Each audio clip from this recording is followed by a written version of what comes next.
company in a big building where he was employee number 427.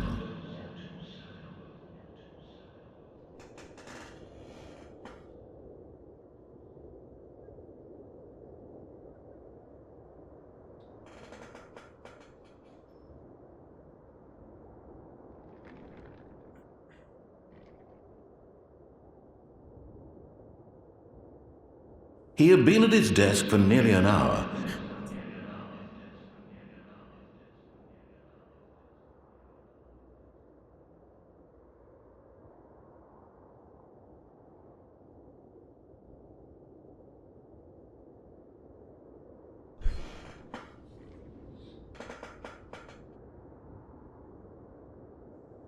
And then one day, something very peculiar happened.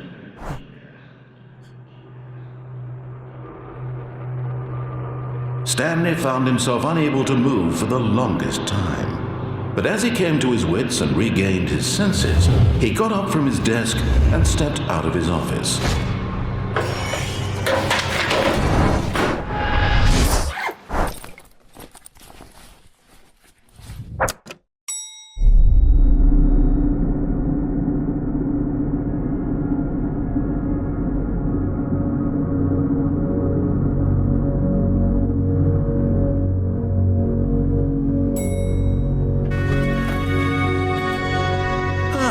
Welcome back.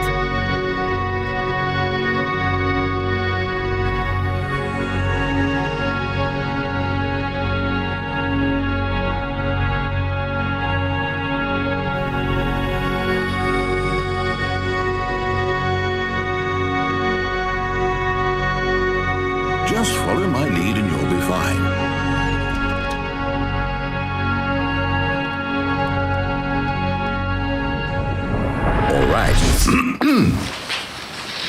You're like just going about like you've got this really kind of boring mundane life that you just keep kind of doing the same thing over and over. I want to examine it through the kind of lens of like karmic reincarnation, you know, like you're just living the same life over and over and over and it's never going anywhere. And then actually I want to have you actually realize that you're stuck on that wheel, you know, that you're caught in that system. Like you're like self-aware that you're in a movie.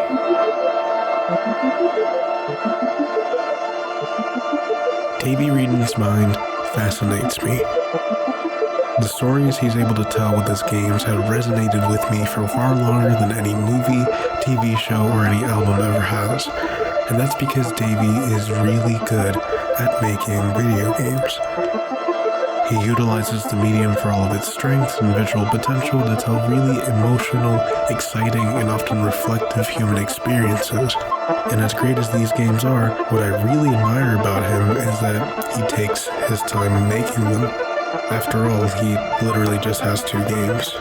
The passion behind them is clear in every chapter, and I know I'm getting a bit ahead of myself, but I say all this to say that understanding how to make a video game is a miracle in and of itself, let alone understanding the medium well enough to succeed twice, one of which being your first major release ever.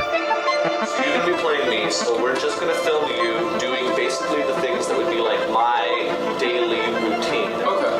We're creating that almost like cyclical, you know, like even kind of a trapped feeling of doing the same things day in, day out. And it's just going to end on that note. So, when Davey was 19 years old, he came up with the idea for the Stanley Parable after being inspired by some of his favorite games at the time, Metal Gear Solid, Portal, Braid, BioShock, and Half-Life 2. Now that last one is important to Davey's history because, in a way, Half-Life 2 is how this whole thing got started. From ages 19 to 22, the age I was just last year, Davey became interested in video game production, and he started by teaching himself through online tutorials how to make video games. He had a really unique idea, and he knew that this medium was the only way he could tell it. So he started by making a mod for Half-Life 2 called The Stanley Parable.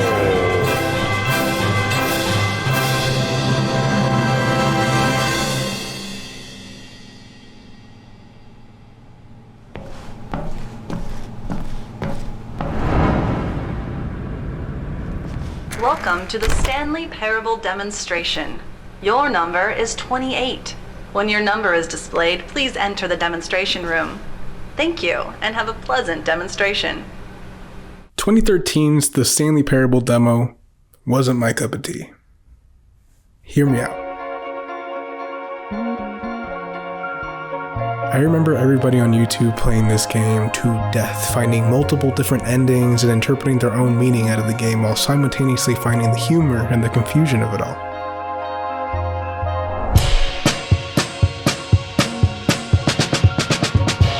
How's it going, Red?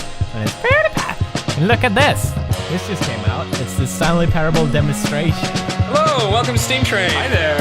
Today we're going to be checking out the Stanley Parable demonstration. This is the demo. An achievement. Wow. Wait. Forward march! Let's go! No. This is not the Stanley Parable. But it says it is. Sensitive to the heat of my touch. This is so weird. This is bizarre. I have no idea what the f*** you're talking about. What the? Galactic Cafe, are you f***ing with us?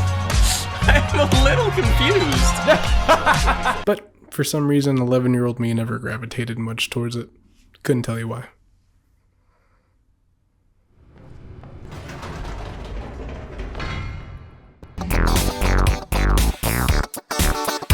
However, everyone was raving about this game, especially about how different it was for a game that started out as a Half-Life 2 mod. By the end of 2011, the general consensus was this was a game that was going to be remembered, even going on to be nominated in 2014 for a BAFTA for Best Story, Best Debut Game, and Best Game Innovation. The more I grew, however, the more I started to explore and expand my horizons in terms of games that I would be more inclined to play at that age.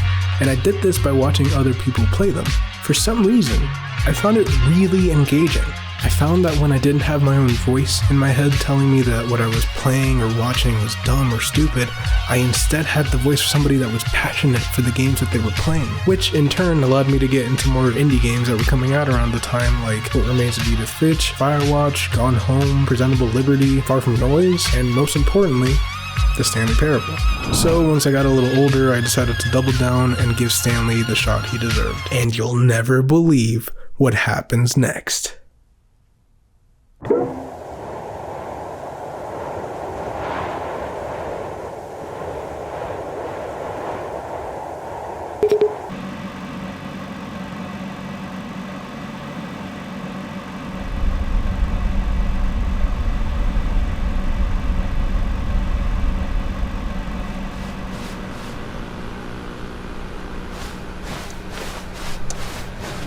Something very peculiar happened.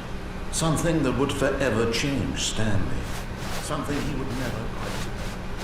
Stanley walked straight ahead through the large door that led into the mountains. Stanley circled.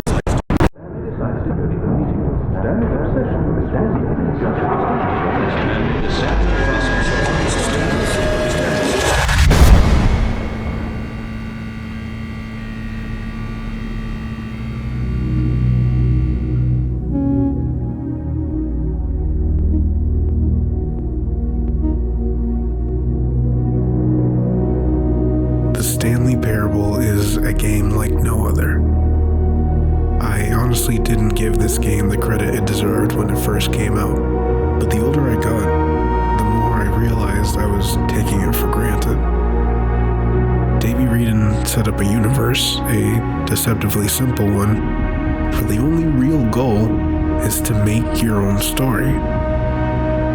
That's what I was missing. I needed to tell my own story. And after my first playthrough, I realized that I really loved this game. I was way too quick to judge. It actually ended up being a really weird, funny, and incredibly interesting experience through and through.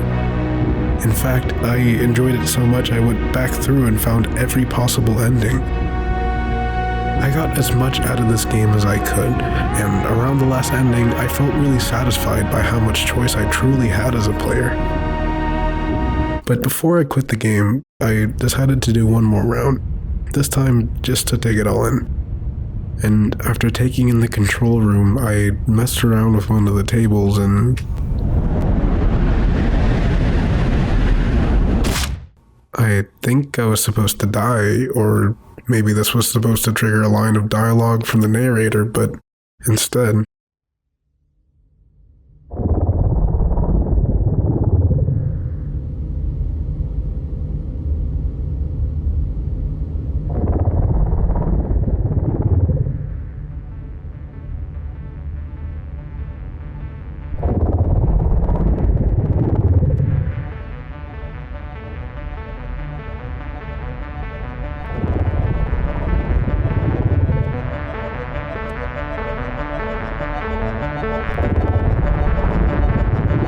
a bit confused, I restarted the game and walked around for a little bit, and while roaming some of these empty halls, I realized the narrator was no longer there.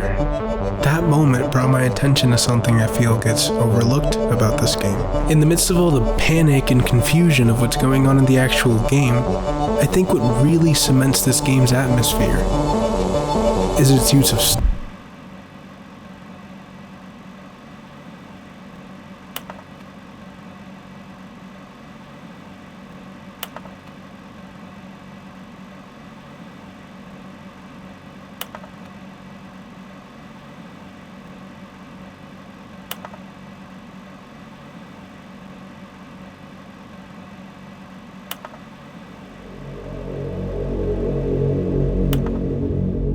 the spaces in between the narrator's dialogue that really intrigue me.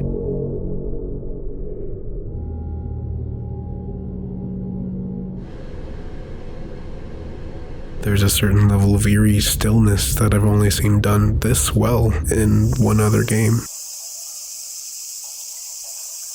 It's an indescribable feeling in the air that really subdues you into the idea that you are truly alone. It is you against the world, and there's no one else here that's coming to help. It's up to you to figure out what happened. I love games that create these kinds of environments without having to do much. Simple visual presentation goes such a long way to making you and the player feel like something is off, like something is wrong, like I'm not supposed to be here, like I don't belong here.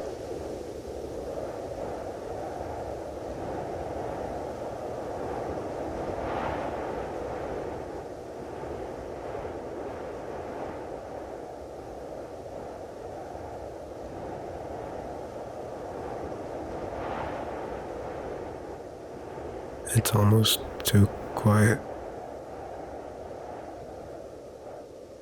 Why can't I remember how long it's been since it's been this?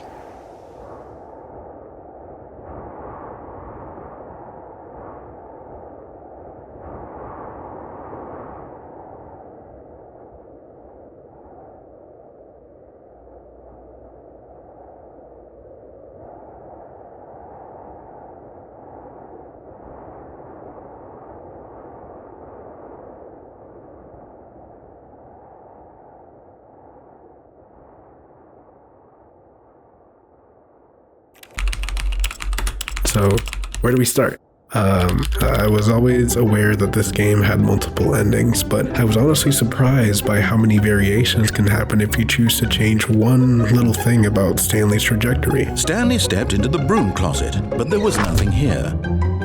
It was baffling that Stanley was still just sitting in the broom closet.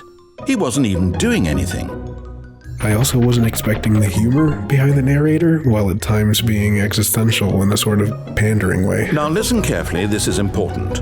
Stanley walked through the red door.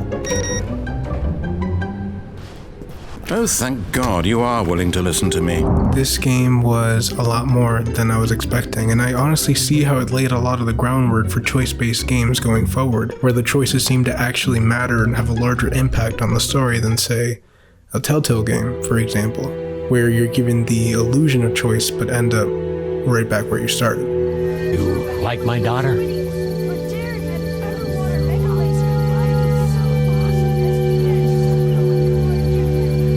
Well, the answer better be no. This game seems to actually commit to that choice-based system to the point where your decisions depend on whether or not Stanley breaks free of his corporate disconnect or stays a part of the system.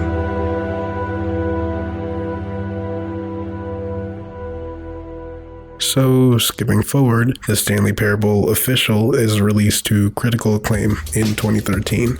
Davey went from a relatively unknown developer to one of the most intriguing creators of the early 2010s,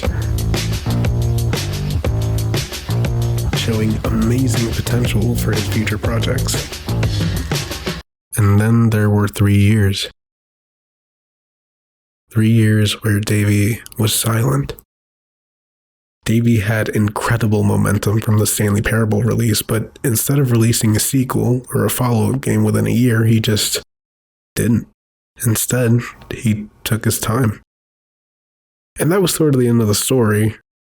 Well, at least until... Top of the morning to you, ladies. My name is Jacksepticeye, and welcome to the Beginner's Guide. Out of all the gaming YouTubers at the time, Jacksepticeye took a big leap by straying away from the content that made him popular and taking a more honest, longer formatted look at lesser known games. But I should forewarn you guys that if you do not like slower paced games, more so than me just shouting if that's what you're into normally, then this probably isn't going to be for you. You're probably not going to enjoy this video. If you like to just have something on in the background and you're listening along and you're sharing in an experience and you don't mind the longer version of these kinds of videos, then you're very much going to like this, so... Jack, especially at the time, seemed to be a powerhouse of content that benefited both indie developers and the viewers.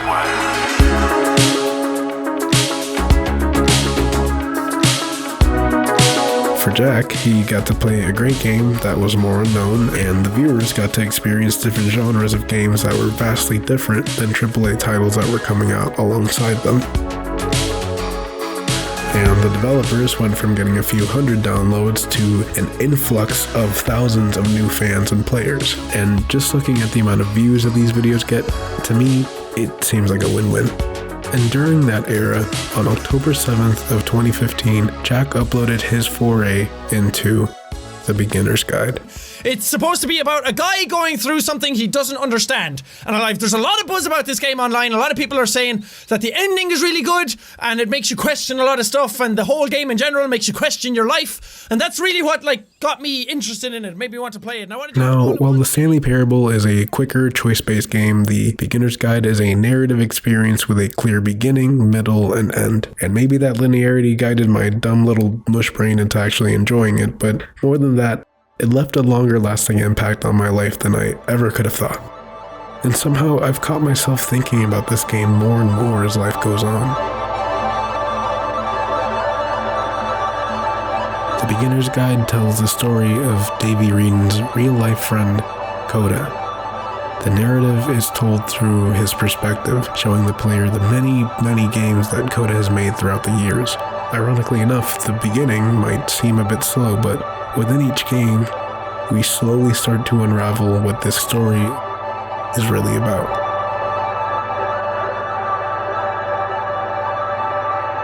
And if you'll join me through this journey, I'd like to tell you about it and some of the things it's taught me.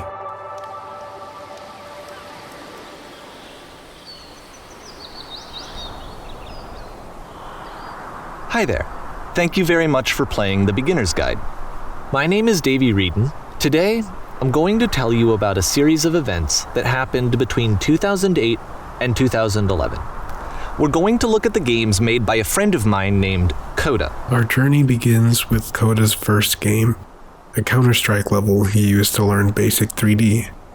The beginning level doesn't seem to have much to it, given that it's more of a test. However, as you roam around, Davey notes, Until suddenly one day, he just stopped. In 2011, that was it. He made his last game and then he hasn't made another one since. And that's why I've taken this opportunity to gather all of his work together. Because I find his games powerful and interesting, and I'd like this collection to reach him, to maybe encourage him to start creating again. We get the sense that Davey is coming from a place of adoration for his friend's work. He finds so much meaning in the minute decisions made by Coda, and is eager to learn more. I want us to see past the games themselves. I want to get to know who this human being really is. We learn that this is not only a showcase of a talented yet reserved individual, but also a genuine call to action from a friend he hasn't seen in years.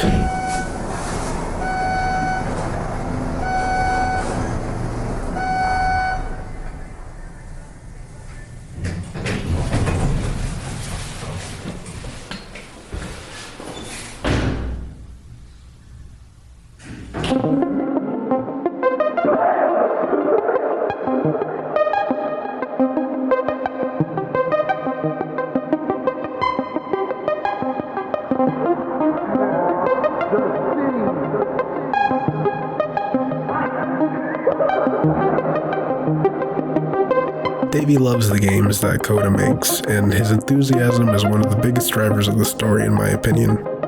And speaking of the story, we traverse through Coda's self-expressive journey by going through each game he's made chronologically. How this game presents itself and carries you through its themes sells it for me. I really feel like each of these levels are moments in Coda's life, and I think the main intrigue is seeing how he'll express them in each game. For example, in Coda's first game, Escape from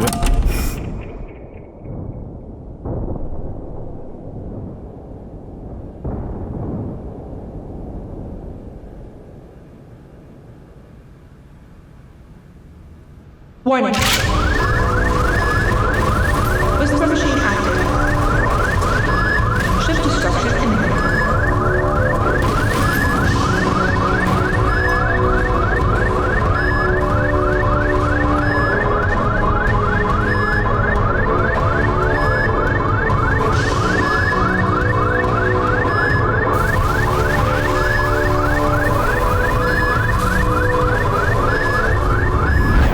This game is called Escape from Whisper, and it's one of the more generic games you'll see from Coda. It kinda looks like this game was abandoned mid-development. For instance, you have this gun, which you'd think would indicate that there are supposed to be monsters or enemies somewhere, but then clearly there are no enemies anywhere. You can't even reload the gun when you run out of bullets. But ultimately we don't really know. Maybe Coda thought that actually it was complete the way that it is. And I think that we should talk about his games for what they are, rather than for what they're not.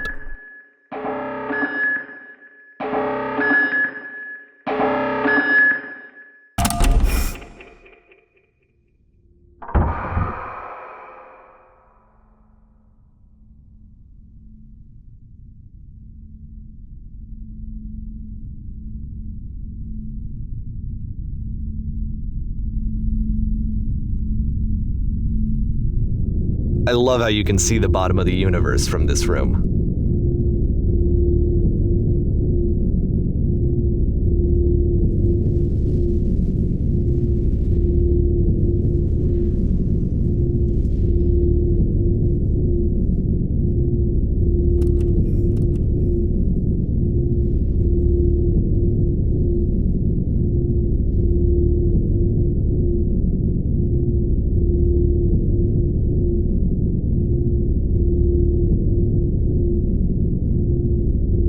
Apparently, this space station has a labyrinth on it. Sure, I don't know. There's really no reason for it that I've ever been able to discern, so in the interest of time, I'm just gonna skip you on past it.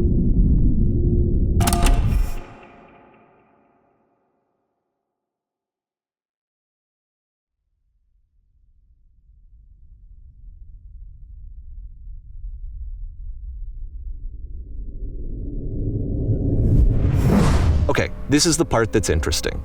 The game has this narrative about the Whisper machine and how it has to be turned off, and then you get to the engine room.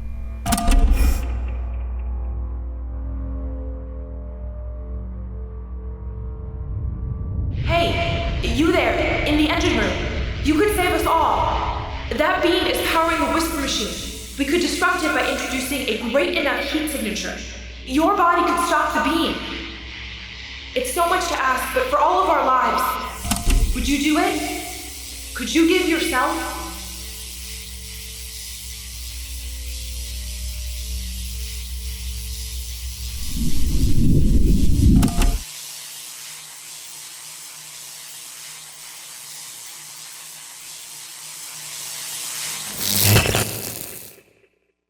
What you just experienced, stepping into the beam and then dying, is probably what Coda had initially intended when he was developing this level. But when he first compiles and plays it, something goes wrong. There's a bug somewhere. And this is what happens instead.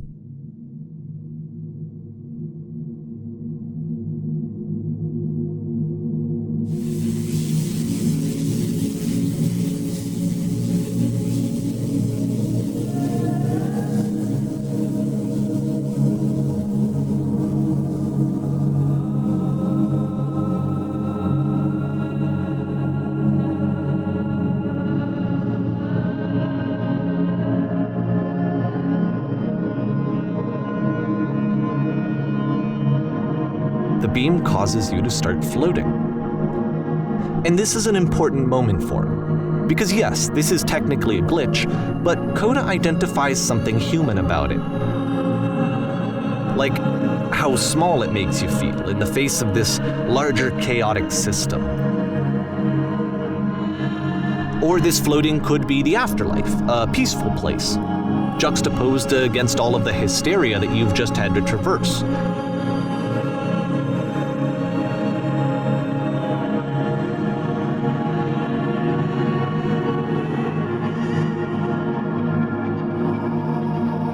I don't even know.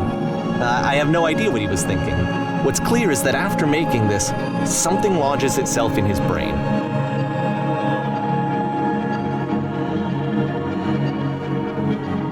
He wants to do more of these really weird and experimental designs.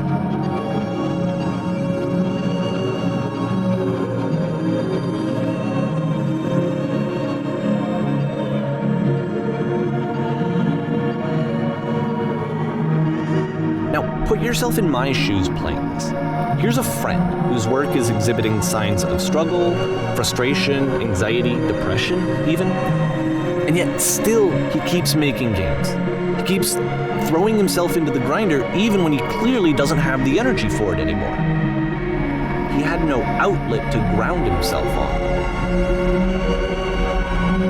Because from my perspective at the time, and just what I knew of him, this was a result of how isolated he was. He was in his own little bubble, just sitting at his computer all day, not really showing these games to anyone, not releasing them onto the internet, and so he didn't have anyone outside of himself to connect with.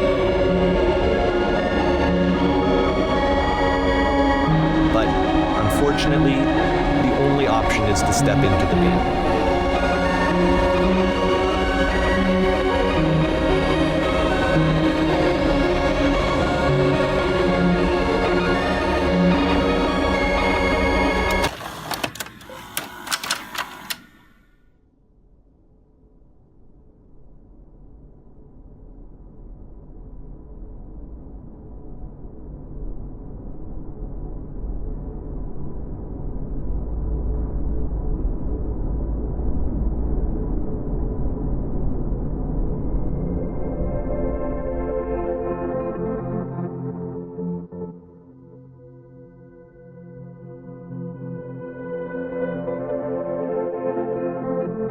See, Coda honed in on his game-making skills more and more as he worked. It got to the point where the quality of his project started improving, but the games themselves left something to be desired. But not in a bad way. The opposite, actually. They were just unbeatable. No, literally unbeatable.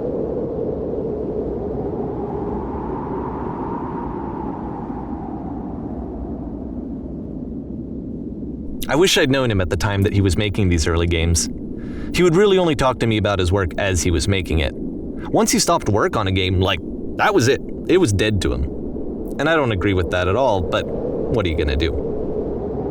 I think what I and Davey find so interesting about these games is that on the surface, they all seem kind of frustratingly simple. These games seem to align with Coda's thought process, and the player is made to feel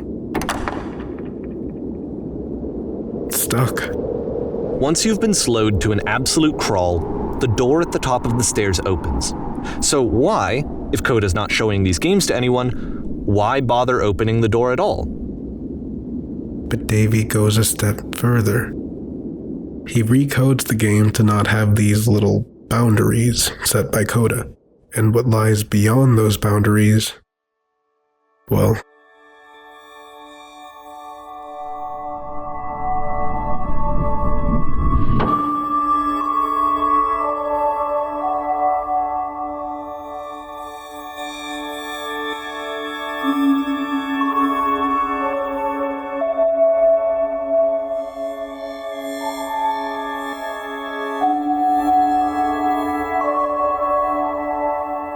nonsense in nearly every direction is just a room full of thoughts.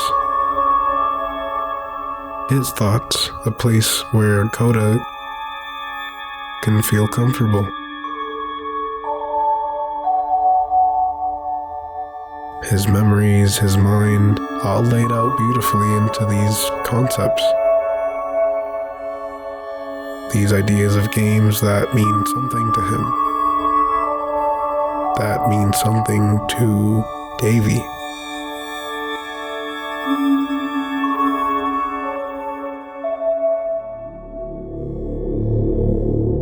I think Coda's creativity is especially highlighted throughout these one-off games. For example,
these games have personality and, honestly, pretty immersive understanding of space, atmosphere, and interior design, while simultaneously maintaining this sort of eerie dissonance to them. Each game seems to have more to show than they ever seem to present.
Sections like these are also why I really like this game. These long corridors seem so familiar, so comforting in a way. I really can't put my finger on why, but these spaces feel so vastly different, but meld so well with each other, and yet it all feels so lonely. And here, I'll tell you what I think the puzzle means. Each of these games represents an idea that was on Coda's mind at the time that he was making it. And the puzzle is a way of closing the door on a previous chapter of his life before moving on to the next one.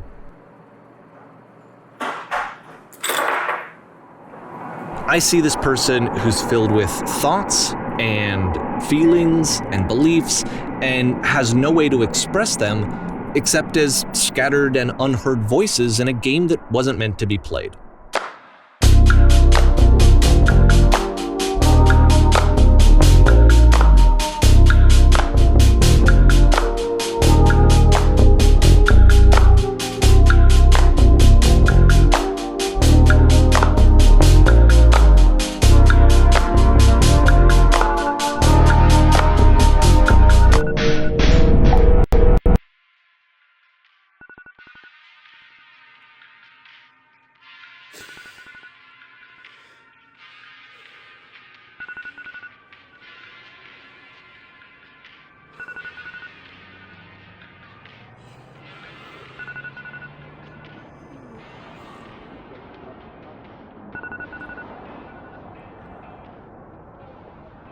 I don't know.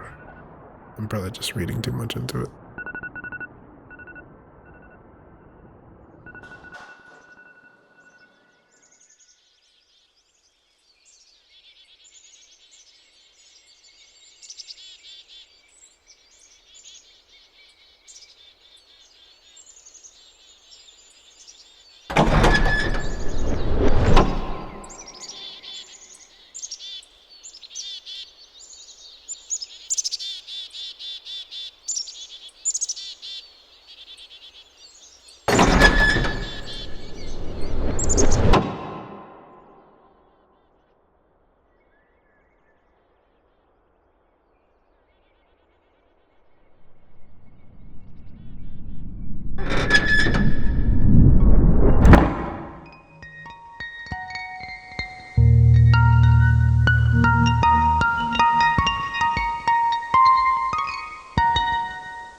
White hoodie. You. Hi. Did you come from up above? Would you please tell us what was up there? We've always wanted to know. There were these floating colored blocks and a house. That's the world above. You've been there. Yeah, I guess I have. Okay. Now, this is important. Did you have to get through a puzzle? A puzzle with 2 doors and 2 switches. Yeah, actually, it was the last thing I did before getting here. Why? Perfect.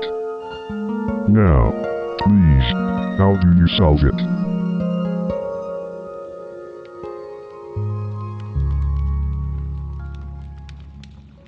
Tell us how to get to the other side. I don't... What do you mean? Think harder. I don't... Please. Just try to remember.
I'm sure you can deduce this, but this game is not connected to the internet. All of the notes have been written by Coda. This was actually the first game of his that I ever played. This was shortly after I met him at a weekend game jam in Sacramento, where I grew up. I saw him working on this very level, and it was just so different from anything that anyone else was doing. So right away I was like, I have to be friends with this person. In retrospect, I think I was probably a bit too pushy trying to get his attention. I was over-enthusiastic. But he was very gracious about it and very patient with me. And I cooled off eventually. I don't know why, but I felt so genuinely uneasy while walking through here after hearing Davey say that.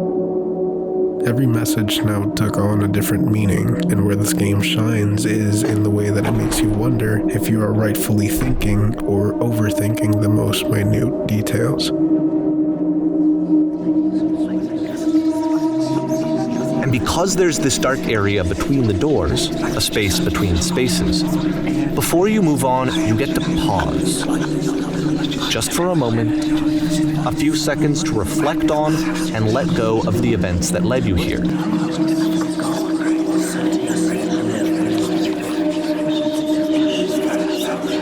And then you face the next thing.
We need to escape this prison. It is very important to us that we get out of here. Do you understand?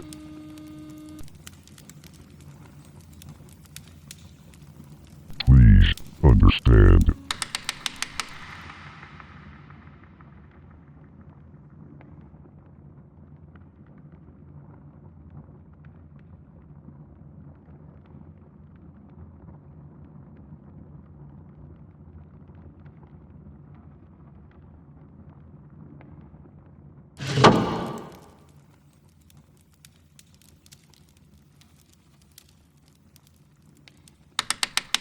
Hello, how did you get here? Was there a puzzle you had to press through? Yeah. Let me guess, you want to know how to solve it? No, we actually find the blank space in between the doors to be far more interesting. Have you seen it yet? I have. A few times now, actually. Is that the space in between something I should be worried about?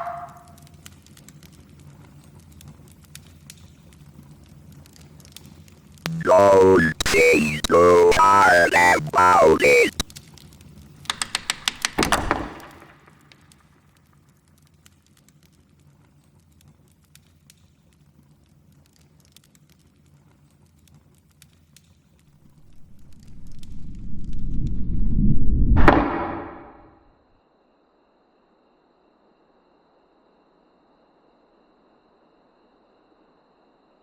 And so we make one last descent down to the final floor of the level.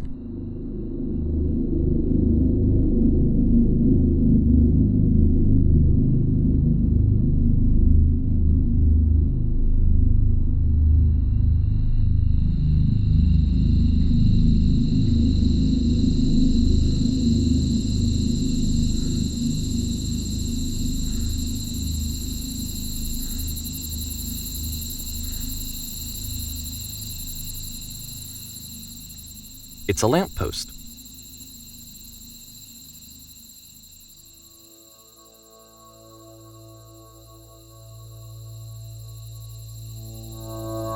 I'll tell you what I think. I think that up to this point, he's been making really strange and abstract games with no clear purpose, and maybe you can only float around in that headspace for so long.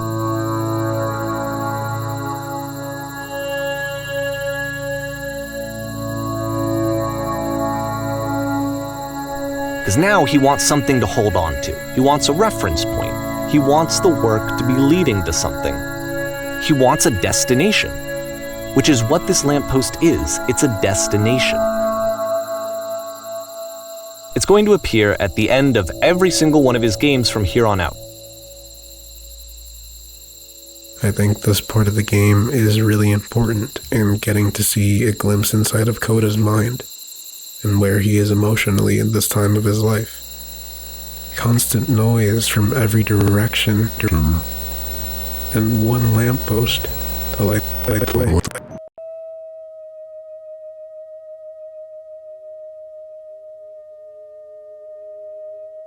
No. Wait. Where are you going?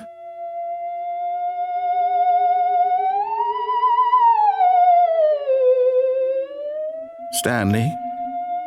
Go back. There's nothing good that can come from this. Are you... It looks like you wanted to make a choice after all. Well, this one is yours. If you begin to wonder if your choices are actually meaningful and whether you'll ever make a significant contribution to the world, just remember that in the vast infiniteness of space, your thoughts and problems are materially insignificant, and the feeling should subside. Choice. It's the best part of being a real person.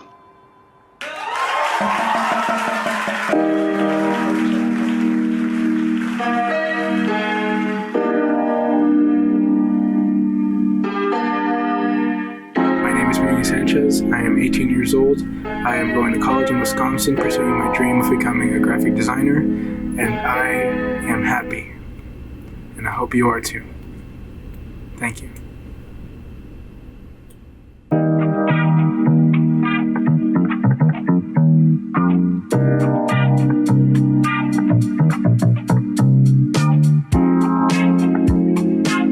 I felt pretty hard for this one.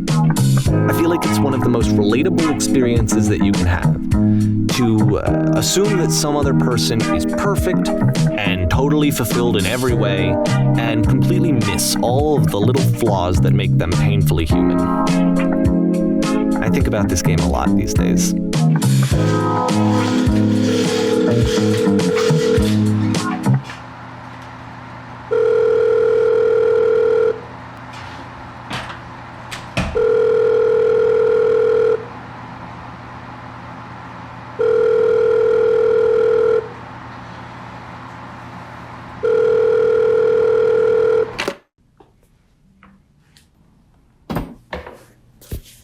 Yeah, so, my school admittedly looks pretty nice, but it has not been this way the entire year. In fact, it's been like this. Glass walls, nice panels, really nice lighting, waxed floors for about a year.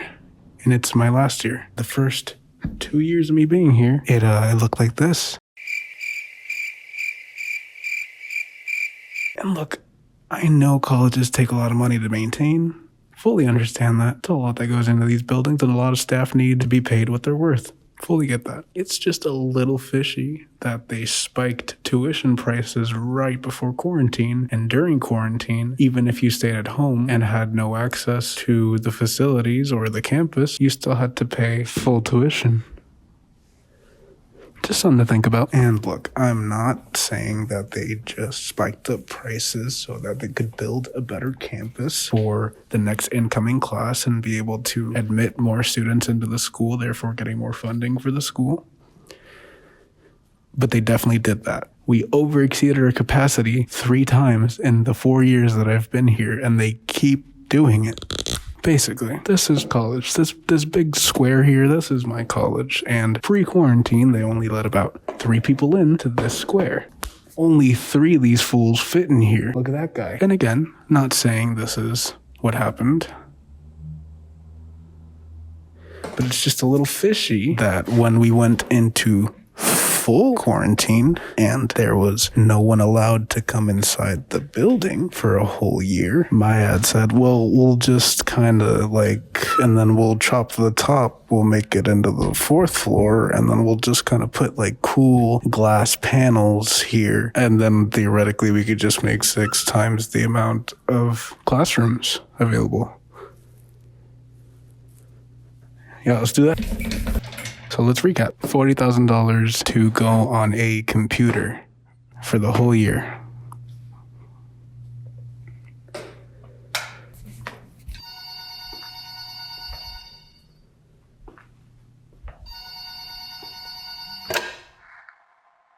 Hey, Mom. Yeah, no, don't worry, everything's fine. I just want... No, I haven't talked to the counselor yet. I'm on the call list. No, they just transferred me to a different therapist at another school. Listen, I need some advice. I don't know if I like my major or what I'm doing here anymore. Every day just feels so draining, and I'm working extensive hours just to be able to keep up with everyone else. I'm putting 110% effort into this, and it all seems to culminate in me feeling one step behind, always, every single day. Look, I know it's only been a few months, but I don't want to throw away the rest of my college experience on something I'm not that passionate about anymore. Mom, I've been doing art for 13 years straight. I just want to know who I am outside of that. No, I know everyone has the same experience, but... And I'm not comparing my experience to yours. I didn't have a baby in college. I have no idea how hard that must have been for you, but that's not me. I'm saying I'm not made for this. I don't feel like I belong here. I just want to take a second away from all this to figure out my options, because I can't keep doing this.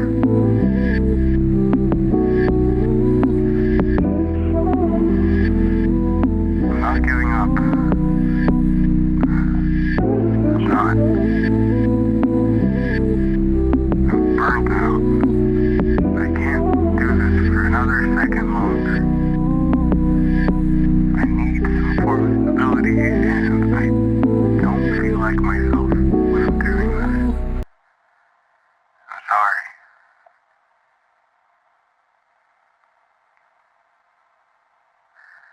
Please don't hang up.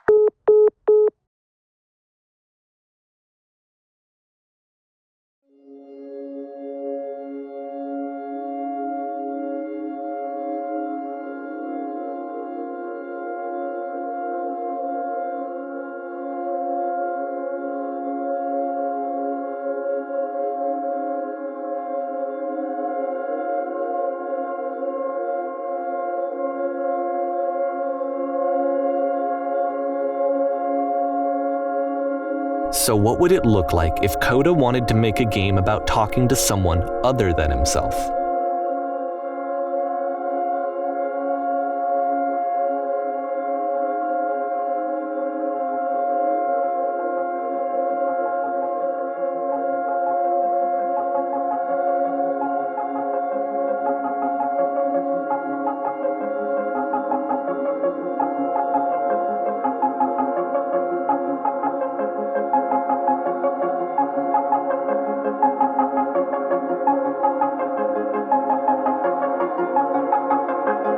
You'll notice that the quality of the art is a step up from previous games.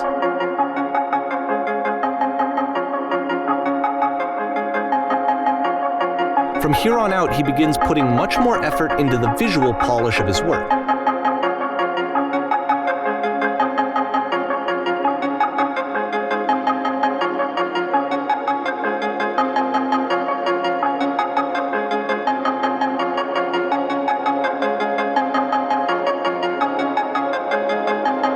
After the intense set of prison games, this house almost feels like cleansing. It's the moment after a particularly difficult or traumatic experience where you just need to let it sit and digest inside of you, and eventually cohere into something meaningful.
Up here. In the meantime, could you please clear the table? Sure. Much nicer. Now would you please run into the bedroom and make the bed? And while you're in there, why don't you straighten out the rug a bit? All the little details matter.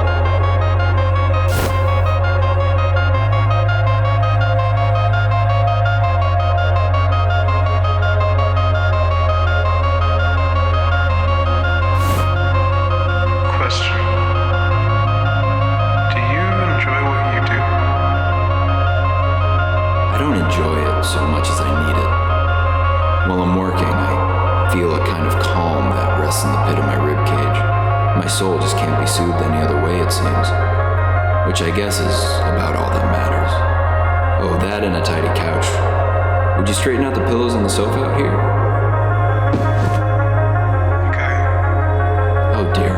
Looks like someone spilled a drink over by the couch. Maybe mop that up as long as you're over there.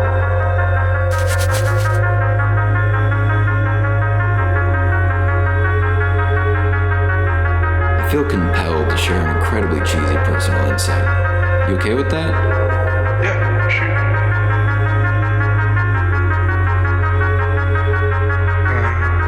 Yeah, go for it.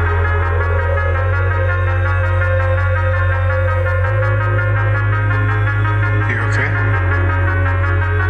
No. No, it was stupid, sorry. Never mind. Hey, these dishes need to be washed. Why don't you come do that? Last I checked, the tub needed a cleaning. How about you scrub it down as best you can? No need to be perfect. We're all just human.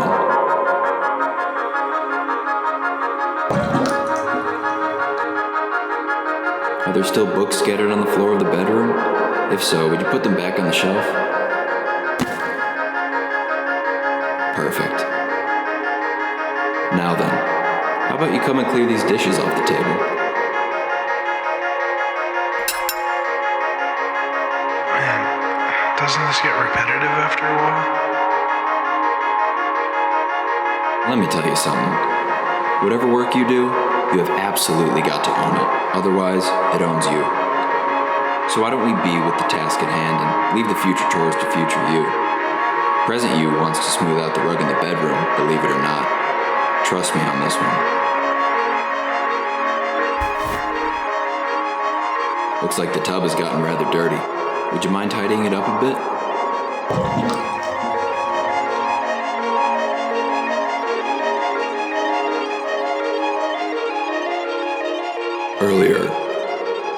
I said I had a really cheesy thought. I was gonna say that it occurs to me that one's house is a lot like one's soul. Yeah?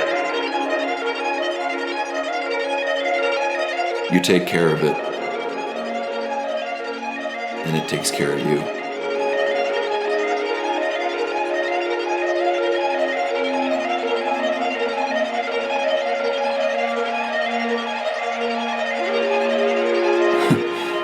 Don't know why I felt so weird about saying that.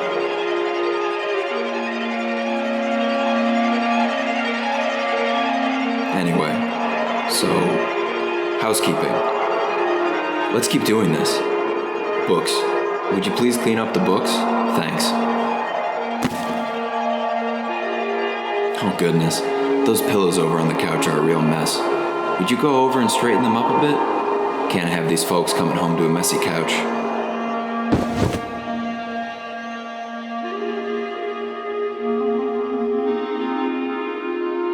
Question.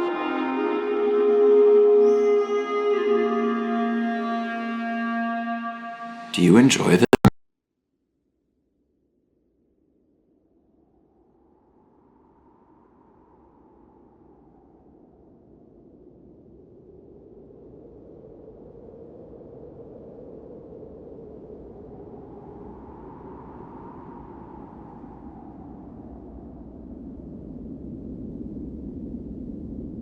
To me, this environment is meant to represent Coda's puzzle, with the two doors on either side and a dark transitional space between. Of all of his work, actually, this was the only one that he called me up to ask me to come over and look at it. This was during a period of a few months where he was like grossly happy all the time, just walked around with a constant smile on his face. I know that Coda really liked this game. I'm glad he found some peace. Of course, it can't last. The music stops, your companion is gone, it's time to leave.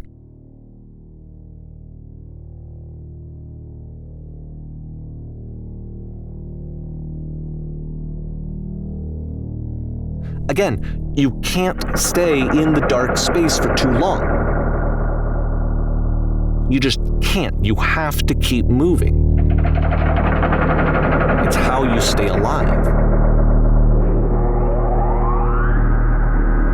Which is the whole point of the puzzle doors, right? That sooner or later you have to pick up and move.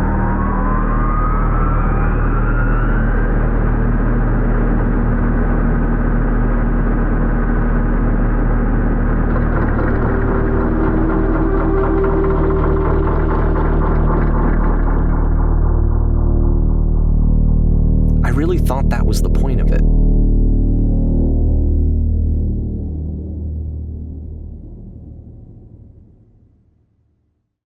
Whoa. Hang on. That got a bit weird back there. Well, I'd like to apologize. Not sure where I was going with all that. When standing... Wait, what?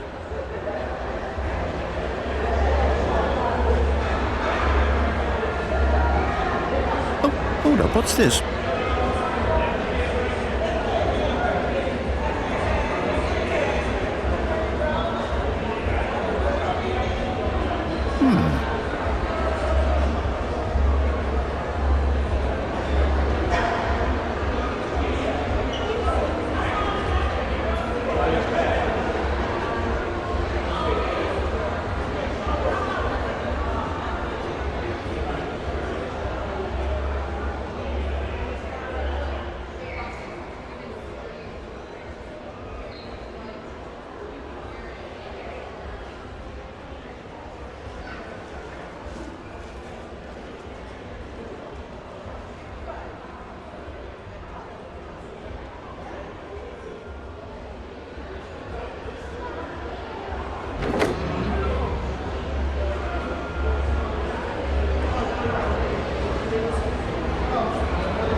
Here's a thought. Wouldn't wherever we end up be our destination, even if there's no story there? Or to put it another way, Is the story of no destination still a story?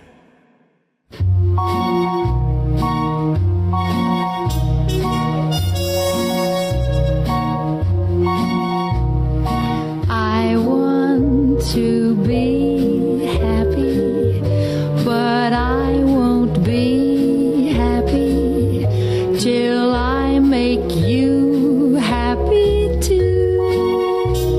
How would we even know? Life's really worth living when we are mirth giving. Why can't I give some to you? I guess this is where Stanley felt he needed to be right now, in this little hallway, here, with no distractions. I suppose in some way that this is a kind of story, wouldn't you agree?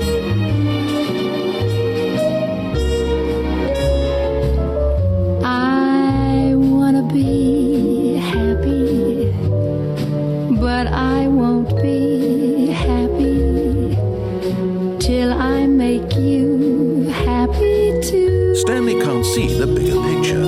He doesn't know the real story. Till I make you happy Trapped too. forever in his narrow vision of what this world is. It's all just a never-ending parade of joy for Stanley.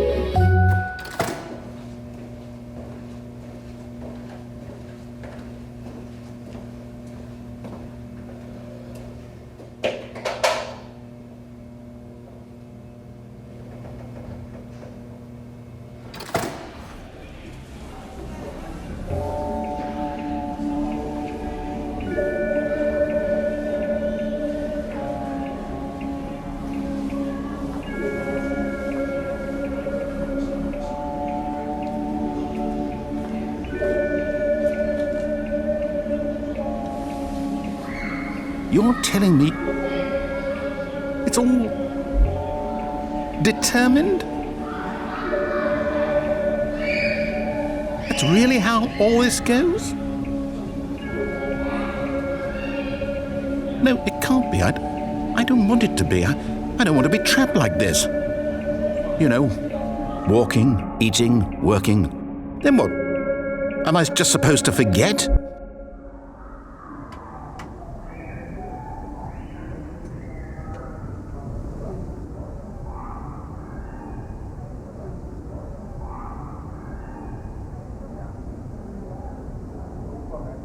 Why don't I get to decide? You know what? To hell with it.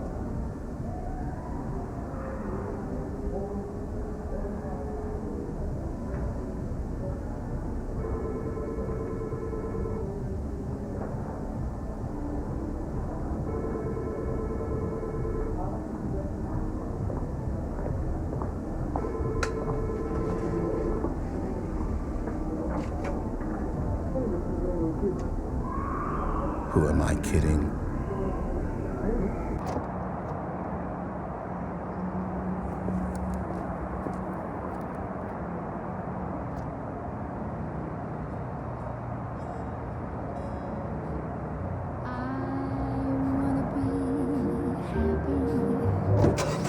But I won't be happy. As the machine whirred into motion and Stanley was inched closer and closer to his demise, he reflected that his life had been of no consequence whatsoever. Till I make you happy too. I've got a solution. Come, Stanley. Our destiny awaits.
find the shields. Are we going to crash? We're okay so far. If I can activate the shields, then we can... We're going to crash, aren't we? I don't know yet. I'm trying to find the shields. We're going to crash, aren't we? Be quiet and help me find the shields. I want you to fix this goddamn ship, and I swear if I could do it on my own, I would do it, but I'm not. I am blind. Someone get help. Someone help me. Someone do something. I can't die like this. I can't die like this. We're all gonna die. There was a giant door, and then my vision went black.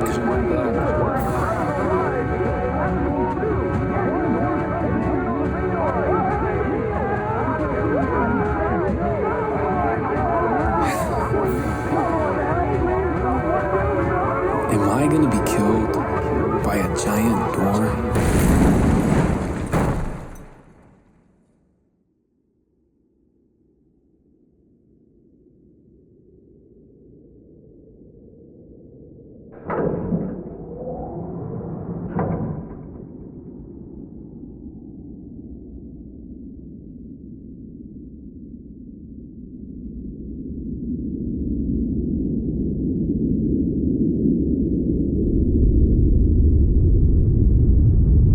The only way to stop it is to speak something that is honest.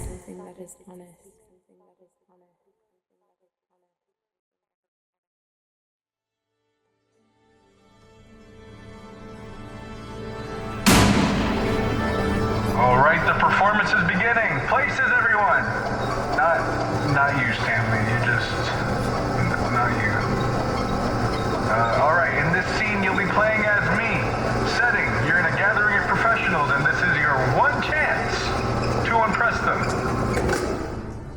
Scene one, take one, and action.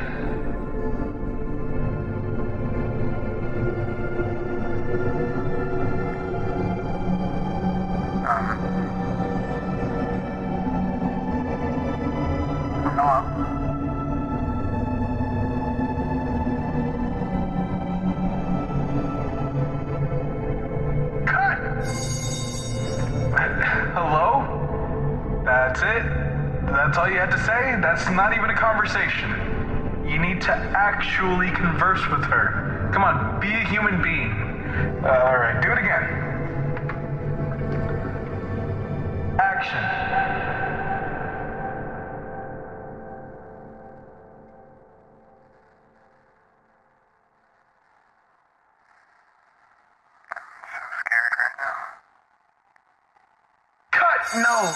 No, that's not what I said to her at all. You're completely missing the tone of the conversation. I was reserved, yes. I was anxious, yes, but I knew what I wanted. I was confident. For some reason, it was just in that one moment, but I was confident.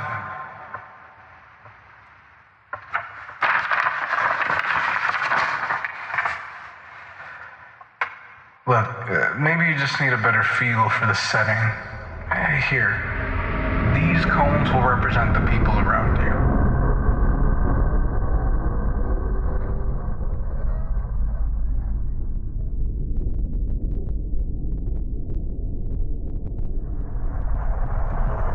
Now, talk to her again.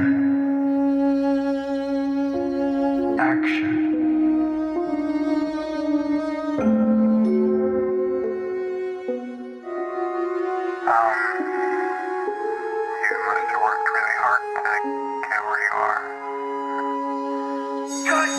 God, you're messing it up. Again, you'll freak her out if the conversation gets that personal that quickly. Do you not realize how important this was for me? I'll never get another opportunity like this again. Everything I've worked for has been riding on this. Everything was riding on you.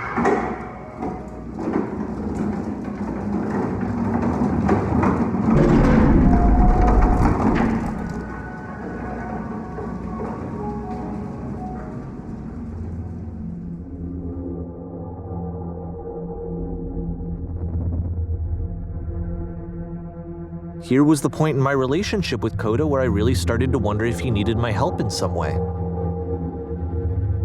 Like I said, I was getting concerned. First off, he's never been this explicit in his work about exactly what he's thinking. So where's that coming from? But then even weirder, his work has potentially stopped being an outlet for him. Not like he's having trouble iterating on ideas, but he literally just can't think of new ideas anymore. And in person, he was being a lot more distant than usual. Like, you know how sometimes a person will just deflect anything that you say in order to keep themselves disconnected all the time? It was that kind of thing.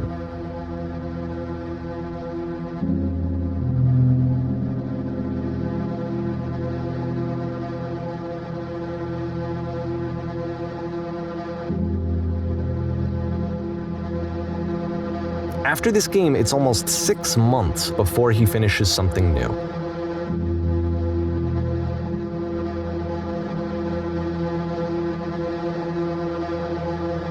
His games are going to get more desperate from here on out.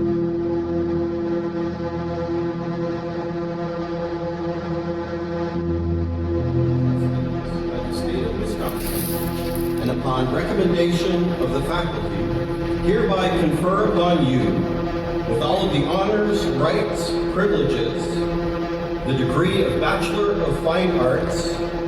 Graduates, please move your tassel from the right side to the left side, making it official.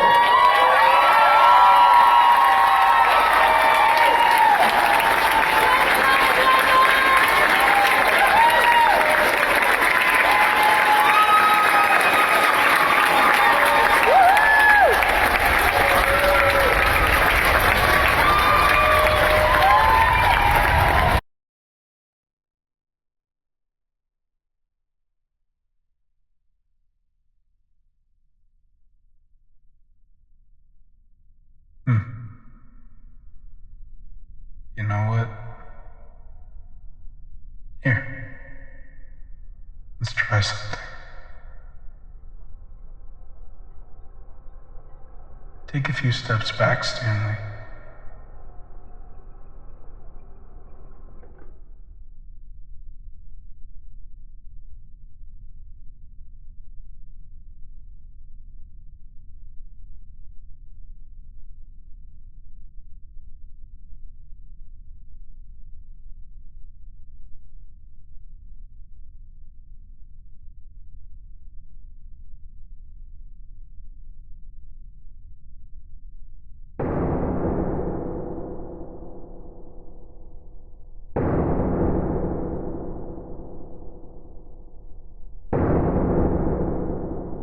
Don't stop.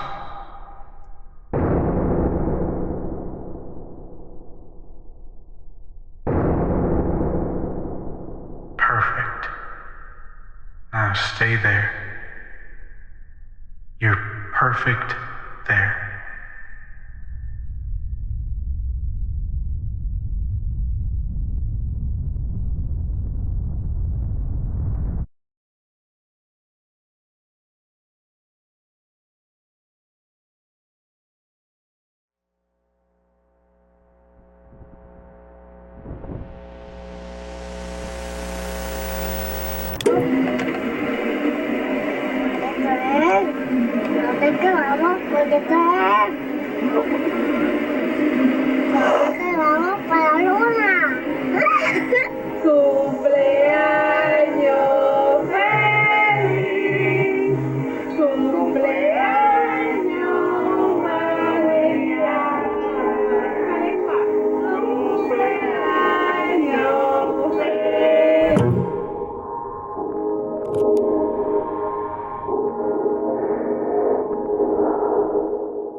person? How lovely. It's been a long time since I talked to anyone. What's wrong? You look lost.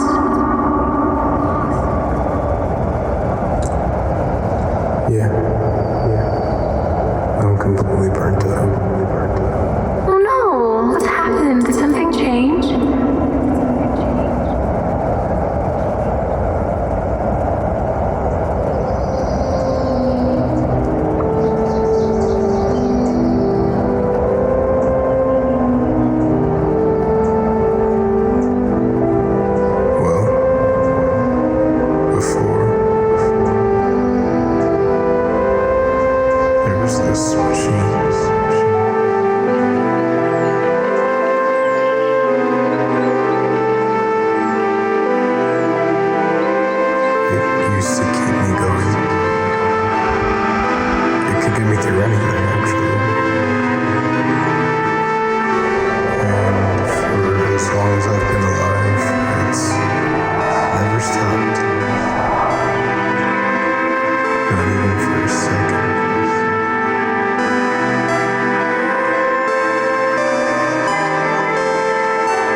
Glad to see you've arrived safely.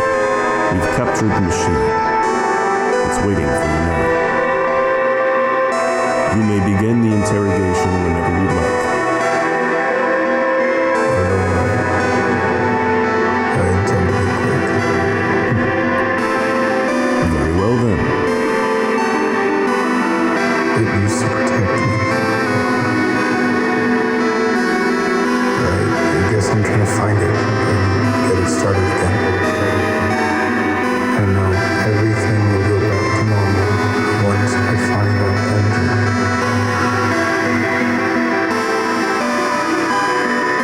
Wait, you're looking for a machine? I think I know where it is. Is it far?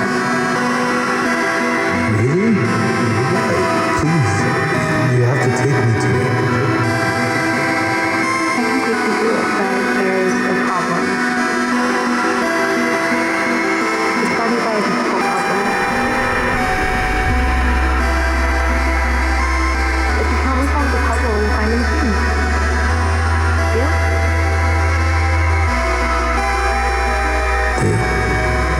Before you go in, just be warned. Someone called the press earlier, so you might have a bit of attention on this one.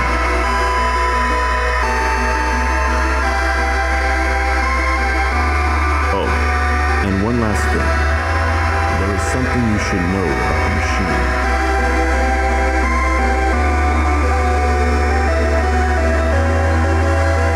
It calls itself Coda.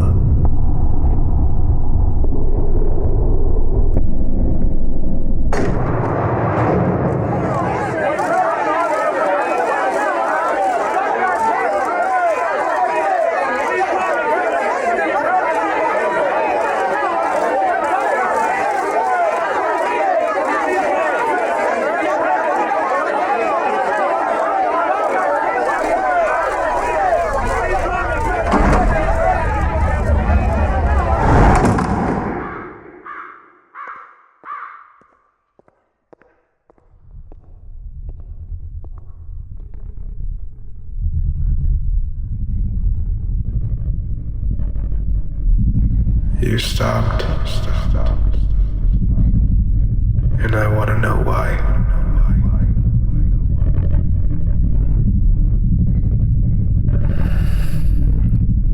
I wanted it to stop more than anything. I had never felt so rotten. I needed more than I had ever needed anything for this to stop. Your work kept us healthy, you know? I don't know how else to explain it. It's like, it made me feel so happy.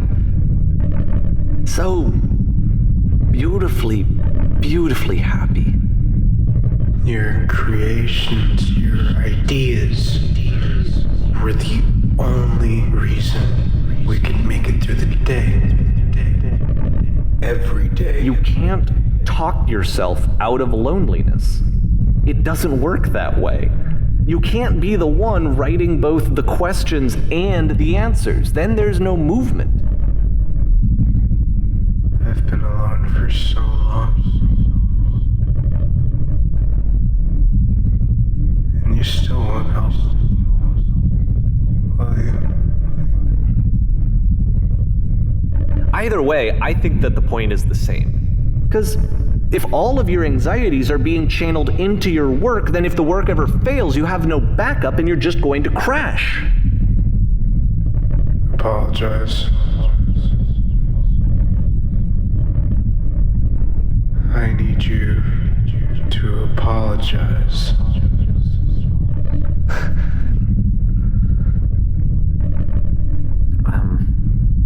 Apologize for leaving me to fend for myself all this time. Say it.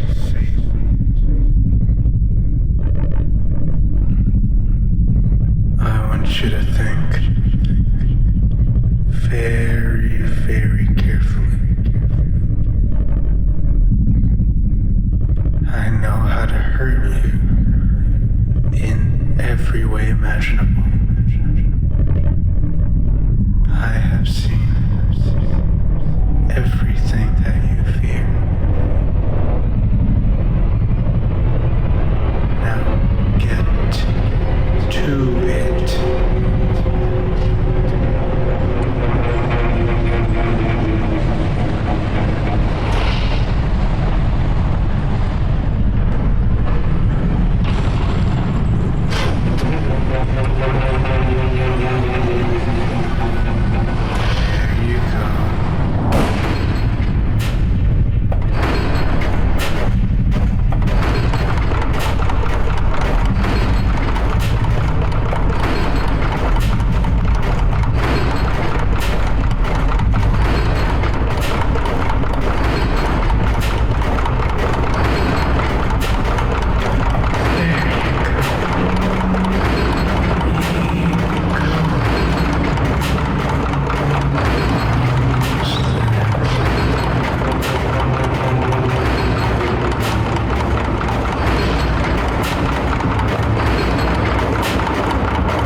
And as the cold reality of his past began to sink in, Stanley decided that this machinery would never again exert its terrible power over another human life. For he would dismantle the controls once and for all. Seeing this game at the time that he made it looked really unhealthy to me. I was watching him do this to himself, and I hated it. I hated seeing him so trapped. It's like, this is someone I really cared about. And I used to get so much joy out of seeing him create. For him to suddenly become angry and frustrated like this, it was the worst thing for me.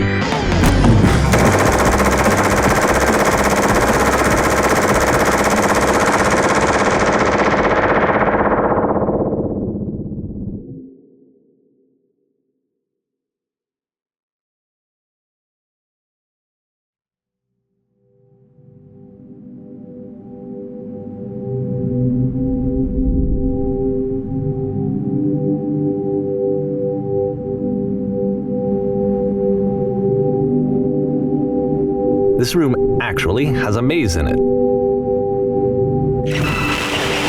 Except that all the walls of the maze are invisible. And then every time you touch one of the walls, there's this awful flashing and noise, so the experience is really miserable. The game goes beyond not being meant to be played, it actually seems to despise the player for trying to play it at all. But I do want to show you the rest of the levels, so when you're ready to continue, I'll put a bridge over the maze.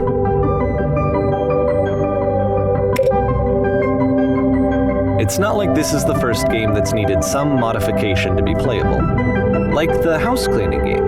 You know, that one used to actually loop the cleaning chores and you just cleaned a house forever. I had to cut it off so that you could exit the house and the game would actually end. But that game had an idea that it was actually trying to communicate. It's frustrating to me, because it's the opposite of everything else that Coda has made. It doesn't encourage thought or engagement. It doesn't ask anything of me, except a lot of my time.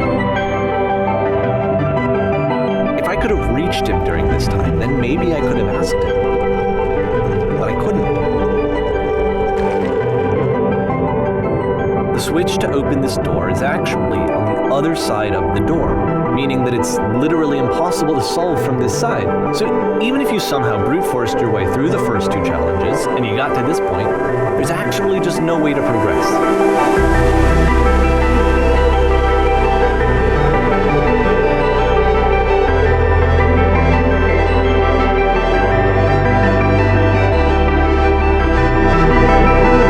And it's scary for me, the idea of Coda cutting himself off entirely, just saying, you know, that's it, that's the end of the conversation, not giving me any way to fix the problem. I feel like a failure, I guess, when I can't fix the problem. But I can open this door for you, so let me do that.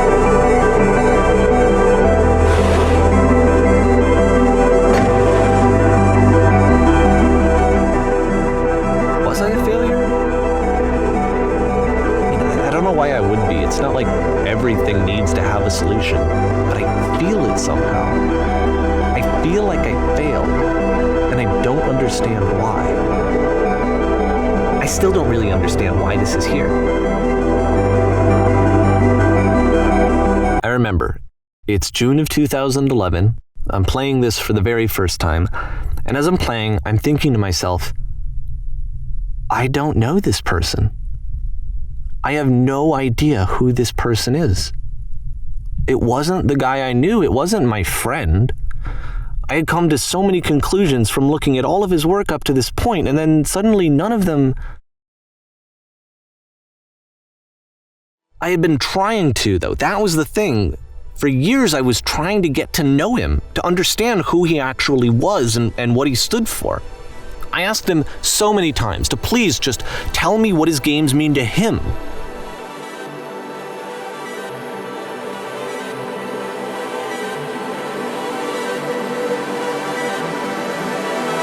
And he wouldn't.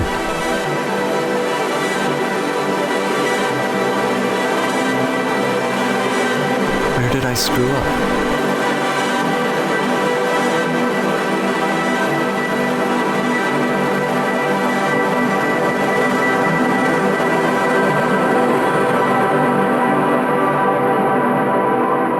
Because more than anything else, the tower just feels distant. It feels like it's trying to distance itself from the world.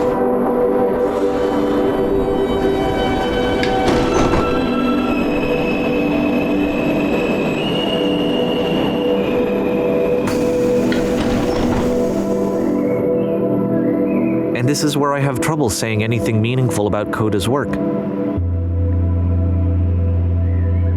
I don't think I ever told you this, but when I took your work and I was showing it to people, it actually felt... it felt as though I were responsible for something important and valuable. And the people who played them, they treated me like I was important.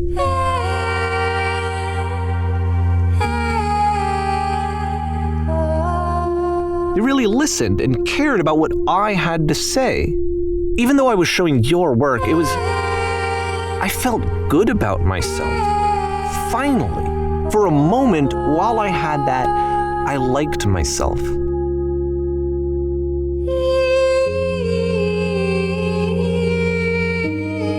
And then you stopped. And I didn't have anything left to show people. I just had to be with myself. And as soon as that happened, there was no feeling at all. Nothing. Less than nothing. What does that mean?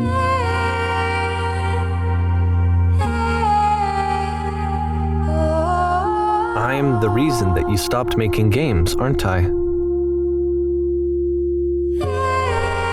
I poisoned it for you. I did something really stupid because I don't like myself. That's why I'm releasing this collection of your work. Because I haven't been able to find any other way to reach you. I've tried everything. So a part of me has hope that if I put this compilation out into the world, and if I put my name on it, that maybe enough people will play it so that it'll find its way to you, so that I can tell you that I'm sorry. I know I screwed up. If I apologize to you truly and deeply, will you start making games again? Please, I need to feel okay with myself again. And I always felt okay as long as I had your work to see myself in. I mean, is something wrong with me?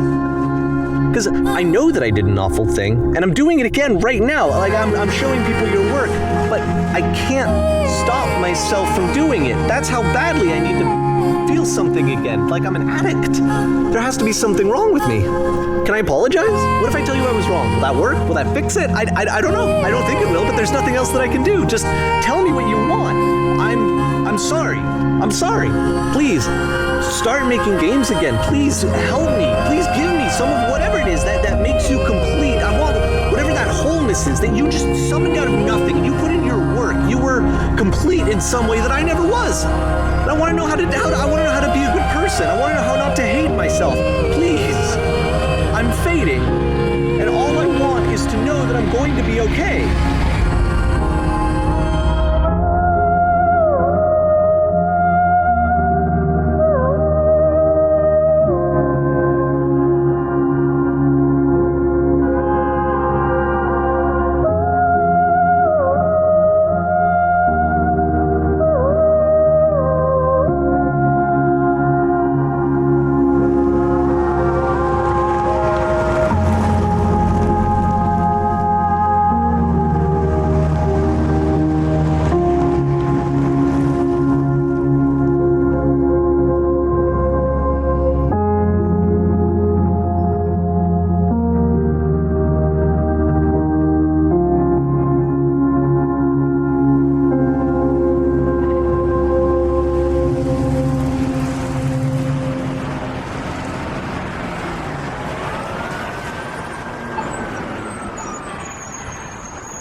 Can you see why I felt like this was the right thing to do?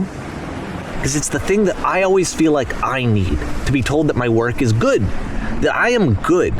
When someone really connects with a thing that I've made, when they see themselves purely in my work, there's nothing that feels better. And I got to give that very same feeling to my friend. I did something, I really felt like I'd done something good, like I was a good person. I felt like there was a friend who was in trouble and was unhappy and maybe didn't like themselves, and I could fix it. If I could give him this gift, maybe I could fix the problem.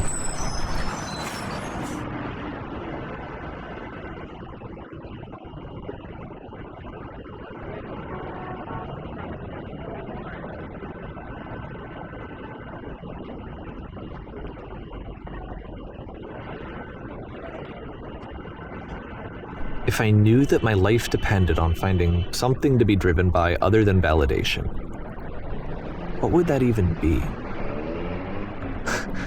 It's strange, but the thought of not being driven by external validation is unthinkable. Like, I actually cannot conceive of what that would be like.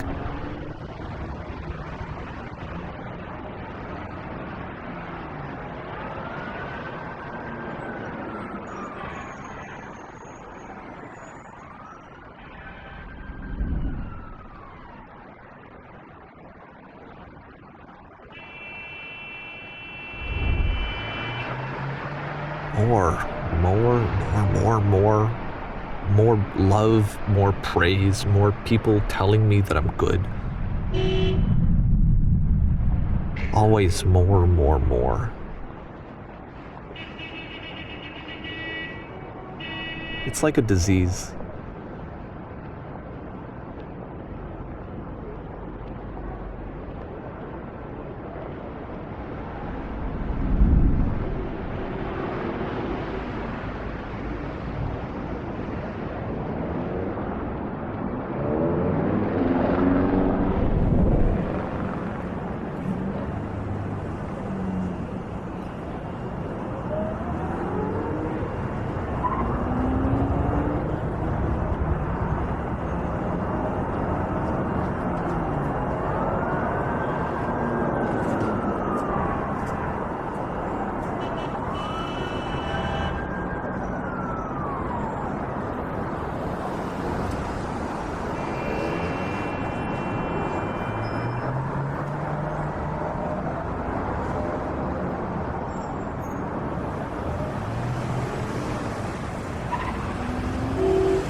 I think I could be a good person. I want to believe that I could.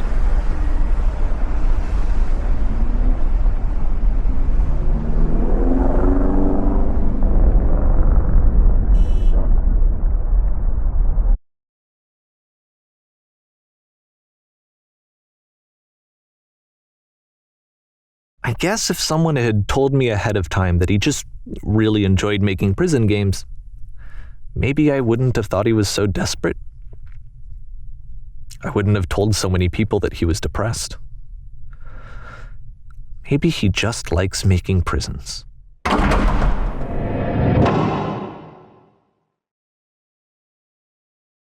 I think I need to go. And I'm sorry, because I know that I said that I would be here and I would walk you through this, but I'm starting to feel like I have a lot of work to do.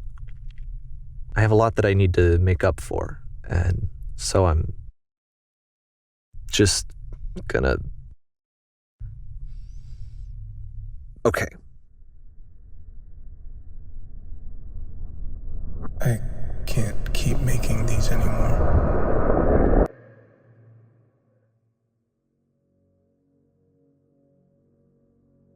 I can't keep doing this to myself.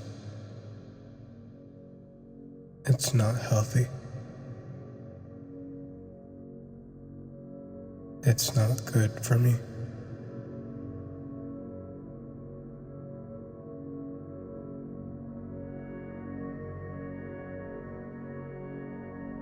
Yes, that's it. That's the truth. Incredible.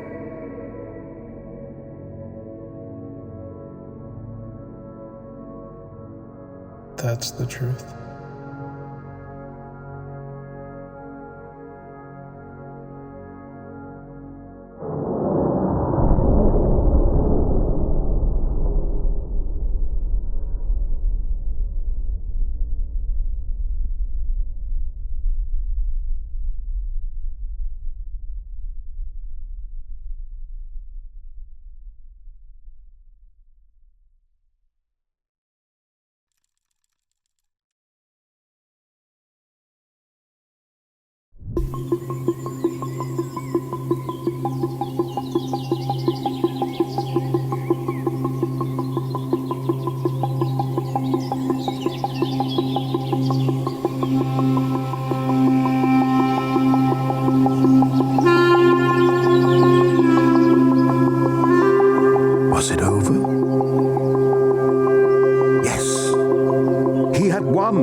machine, unshackled himself from someone else's command.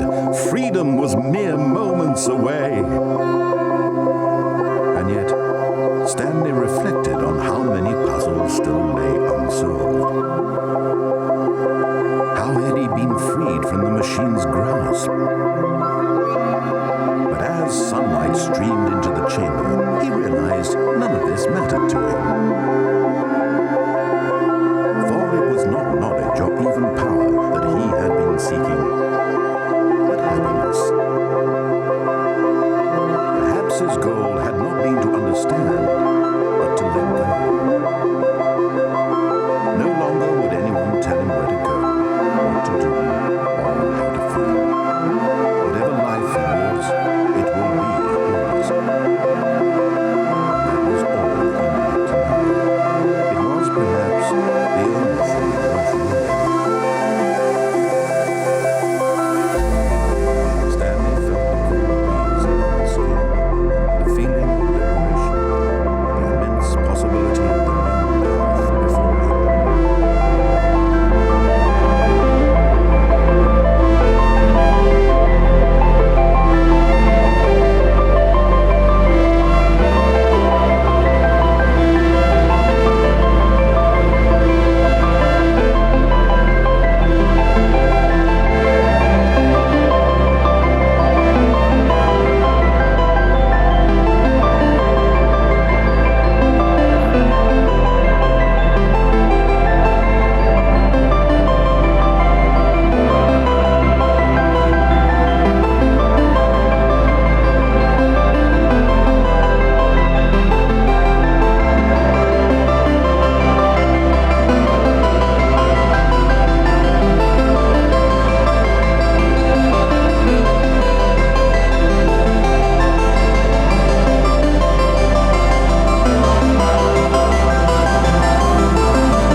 This was exactly the way, right now, that things were meant to happen.